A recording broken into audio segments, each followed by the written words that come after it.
सनातन धर्म विच देवी देवतिਆਂ ਨੂੰ हमेशा पूजा जाता है ਅਤੇ नवरात्रिਆਂ ਵਿੱਚ ਵੱਖ-ਵੱਖ ਤਰ੍ਹਾਂ ਨਾਲ धार्मिक प्रोग्राम ਕੀਤੇ ਜਾਂਦੇ ਨੇ। पठानकोट ਦੇ पंगोली चौक ਦੇ कानपुर स्थित हनुमान मंदिर तो भगवाधारी सेवकों वालों रामनवमी के उपलक्ष्य विच विशाल शोभा यात्रा कढ़ी गई, जिथे सब तो पहला हनुमान मंदिर विच हवन यज्ञ किया गया।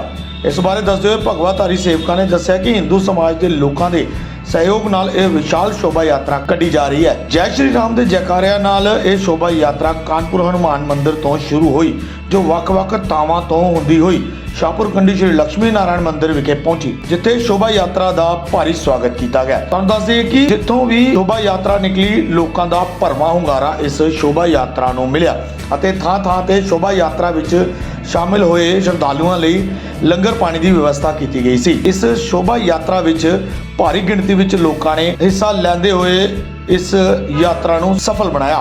इस शोभा यात्रा बारे भगवाधारी सेवकों का क्या कहना, तुसीं भी सुनो। लगा था धूमधाम से और हर्ष भी मना था तो मना था धूमधाम से। अरे 77 युद्ध भी थने थे तो थने थे धूमधाम से, और हिंदुओं ने जो भी किया था वो किया था धूमधाम से। और आज अयोध्या जी के अंदर श्री रामचंद्र जी का मंदिर बन रहा है धूमधाम से। कोविड के अंदर जैसे ही अयोध्या का निर्णय आया तो सभी राम भक्तों के अंदर खुशी थी कि हम भव्य शोभा यात्रा निकालें, लेकिन कोविड के चलते वैसी यात्राएं नहीं निकली। और आज 2022 के अंदर 10 अप्रैल को रामनवमी के उपलक्ष्य पर हमको उस यात्रा को निकालने का अवसर मिला है। आज रामनवमी के उपलक्ष्य पर पूरे भारतवर्ष के अंदर समस्त हिंदू शक्ति द्वारा ऐसी विशाल शोभा यात्राएं निकाली जा रही है। त्रेता युग के लास्ट में भगवान श्री राम का जन्म हुआ, और वो जन्म आज से 8,80,202 वर्ष पहले हुआ। लेकिन श्री भगवान श्री रामचंद्र हमारे भगवान है, और उन्हीं भगवान को याद करते हुए, उनके आदर्शों पे चलते हुए, उनके उपदेशों पे चलते हुए, उनकी मर्यादाओं का पालन करते हुए संपूर्ण हिंदू समाज आज भी 8 लाख साल के बाद में भी उनको अपने आदर्श पुरुष के रूप में और राष्ट्रीय पुरुष के रूप में मानते हैं।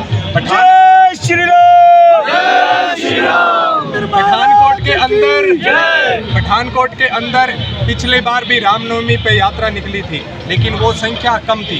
इस बार एक मंथ के अंदर थोड़ी मेहनत तो इस जुग्याल खंड के अंदर ही हुई, बाकी पूरे पठानकोट जिले को हमने टच नहीं किया। ये तो एक ट्रेलर था, अगली बार जो यात्रा निकलेगी कम से कम 20,000 से ज़्यादा की संख्या उसमें उपस्थित रहेगी। फिर मत कहना कि अराजकता हो रही है, अहिंसा हो रही है। हिंदू शक्ति पे जब भी षड्यंत्र पूर्वक ये ऐसे आघात होंगे, हिंदू शक्ति अभी यहाँ पे उठना शुरू कर दिया है।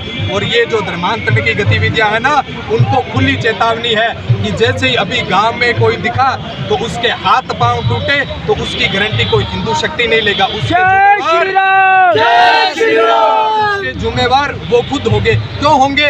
क्योंकि कोई भी हिंदू कहीं भी जाकर किसी को नहीं कहता है कि आप वापस क्या नाम है, मुसलमान को जाके नहीं कहता कि आप हिंदू बनो, ईसाई को भी नहीं बोलता कि हिंदू बनो। कोविड के अंदर हिंदुओं ने उसको क्या माना? सेवा माना, लेकिन ईसाइयों ने उसको क्या माना? अवसर माना। और कोविड के अंदर लाखों हिंदुओं का उन्होंने सेवा के नाम पर धर्म परिवर्तन करवाया। ये देश के लिए खतरा है। ये पूरी पठानकोट बेल्ट है। आप एक इस बात पे नजर डालोगे कि पूरे पंजाब के अंदर सबसे ज्यादा धर्मांतरण इस बॉर्डर बेल्ट पे क्यों हो रहा है। एक आपको मैं बात बताना चाहता हूँ कि जो व्यक्ति ईसाई बन गया उसकी आस्था का केंद्र ये हिंदुस्तान नहीं रहेगा, उसकी आस्था का केंद्र वेस्टर्न कंट्री की चर्चें बन जाएगी। और इसी तरीके से अगर कोई मुसलमान बनता है तो उसकी आस्था का केंद्र भारत नहीं रहेगा, उसकी आस्था का केंद्र मक्का मदीना रहेगा। और इसलिए जो आज अवैध धर्मांतरण हो रहा है ना, कल को पाकिस्तान या चाइना से युद्ध होता है तो ये भारत का साथ नहीं देंगे, ये उन विदेशी षड्यंत्रकारी शक्तियों का साथ देंगे। इसलिए उनको खुली चेतावनी है कि अपनी हरकतों से बाज जाओ, नहीं तो हम अपने तरीके से जैसे होगा वैसा समझाएंगे। डंडा भी रखते हैं और हाथ में झंडा भी रखते हैं, जो जहाँ पे जैसे मांगेगा उसको उसी प्रकार से दे देंगे। ये सारे वीर अगे और जिन्ना भी समस्त हिंदू समाज सानू देख रहा, उन्होंने अगे एक बेनती है कि ये जी प्रभु श्री राम की शोभा यात्रा किसी भी पोलीटिकल पार्टी नाल लिंक नहीं रखती। ਪਰਸਨਲੀ ਹਰ ਬੰਦੇ ਦੇ ਕਿਸੇ ਪੋਲੀਟੀਕਲ ਪਾਰਟੀ ਨਾਲ ਲਿੰਕ ਹੋਣਗੇ, ਲੇਕਿਨ ਪੋਲੀਟੀਕਲ ਪਾਰਟੀਆਂ ਤੋਂ ਉੱਪਰ ਉੱਠ ਕੇ ਇਹ ਸਟੈਪ ਲਿਆ ਗਿਆ ਔਰ ਕੋਸ਼ਿਸ਼ ਕਰਨੀ ਹੈ ਕਿ ਇਹਨੂੰ ਪੋਲੀਟੀਕਲ ਰੂਪ ਨਾ ਦਿੱਤਾ ਜਾਏ, ਜਿੰਨਾ ਹੋ ਸਕਦਾ ਹੈ ਧਾਰਮਿਕ ਰੂਪ ਦਿੱਤਾ ਜਾਏ ਔਰ ਵੱਧ ਤੋਂ ਵੱਧ ਸ਼ੇਅਰ ਕਰੋ ਔਰ ਹਿੰਦੂਤਵ ਨੂੰ ਸਪੋਰਟ ਕਰੋ। ਜੈ ਸ਼੍ਰੀ ਰਾਮ, ਜੈ ਸ਼੍ਰੀ ਰਾਮ ਜੀ। ਮੇਰਾ ਨਾਮ ਵਰੁਣ, ਪਿੰਡ ਕਾਨਪੁਰ। ਪਹਿਲੇ ਤੇ ਬਹੁਤ ਬਹੁਤ ਧੰਨਵਾਦ ਆ ਤੁਹਾਡੇ ਸਾਰਿਆਂ ਦਾ ਇੱਥੇ ਆਉਣ ਦਾ ਔਰ ਮੀਡੀਆ ਦਾ ਔਰ ਰਾਮਲੀਲਾ ਕਮੇਟੀਆਂ ਦਾ ਔਰ ਸਾਰੀ ਕੀਰਤਨ ਮੰਡਲੀਆਂ ਔਰ ਮੰਦਰ ਸੰਸਥਾਵਾਂ। ਔਰ ਸਾਡੇ ਸਮਾਜ 'ਚ ਇਹ ਗੱਲ ਬਹੁਤ ਜ਼ੋਰ ਸ਼ੋਰ ਨਾਲ ਕਹੀ ਜਾਂਦੀ ਹੈ ਔਰ ਬਾਰ-ਬਾਰ ਕਹੀ ਜਾਂਦੀ ਹੈ ਕਿ ਹਿੰਦੂ ਸਮਾਜ ਇਕੱਠਾ ਨਹੀਂ ਹੋ ਸਕਦਾ, ਹਿੰਦੂ ਸਮਾਜ ਕਦੇ ਮੁੰਡੇ ਨਾਲ ਮੁੰਡਾ ਲਾ ਕੇ ਨਹੀਂ ਚੱਲ ਸਕਦਾ, ਕਿਉਂਕਿ ਉਹ ਰਿਐਲਿਟੀ ਸੀਗੀ ਕਿ ਅਸੀਂ ਮੁੰਡੇ ਨਾਲ ਮੁੰਡਾ ਲਾ ਕੇ ਇਸ ਲਈ ਨਹੀਂ ਚੱਲਦੀ ਕਿਉਂਕਿ ਸਾਨੂੰ ਜਾਤ ਪਾਤ 'ਚ ਵੰਡਿਆ ਸੀ ਔਰ ਕੁਝ ਪੋਲਿਟਿਕਸ ਨੇ ਤੋੜ ਦਿੱਤਾ ਸੀ। ਔਰ ਇਹ ਜ਼ਿੰਮੇਵਾਰੀ ਅਸੀਂ ਲਈ ਆ, ਬਗਵਾਦਾਰੀ ਗਰੁੱਪ ਨੇ ਲਈ ਆ, ਬਗਵਾਦਾਰੀ ਟੀਮ ਨੇ ਲਈ ਆ। ਔਰ ਇਹ ਜ਼ਿੰਮੇਵਾਰੀ ਸਾਡੀ ਆ, ਇਹ ਸਨਾਤਨੀ ਇਕੱਠੇ ਕਰਕੇ ਵੀ ਜ਼ਰੂਰ ਦੱਸਾਂਗੇ। ਔਰ ਕੁਝ ਪ੍ਰਦਰਸ਼ਨ ਅੱਜ ਹੋ ਗਿਆ। ਪਿਛਲੇ ਸਾਲ ਜਦੋਂ ਇਹ ਸ਼ੋਭਾ ਯਾਤਰਾ ਦਾ ਆਯੋਜਨ ਕੀਤਾ ਗਿਆ ਸੀਗਾ ਉਸ ਟਾਈਮ ਤਾਦਾਦ 600 ਤੋਂ 700 ਸੀ ਔਰ ਅੱਜ ਤਾਦਾਦ 6000 ਦੇ ਕਰੀਬ ਆ। ਸਾਰਿਆਂ ਨੇ ਦੇਖੀ ਆ ਔਰ ਅਗਲੀ ਵਾਰ ਸਾਰੇ ਅੰਦਾਜ਼ਾ ਲਗਾ ਸਕਦੇ ਆ। ਜੈ ਕਰਾ ਵੀਰ ਬਦਰੰਗੇ।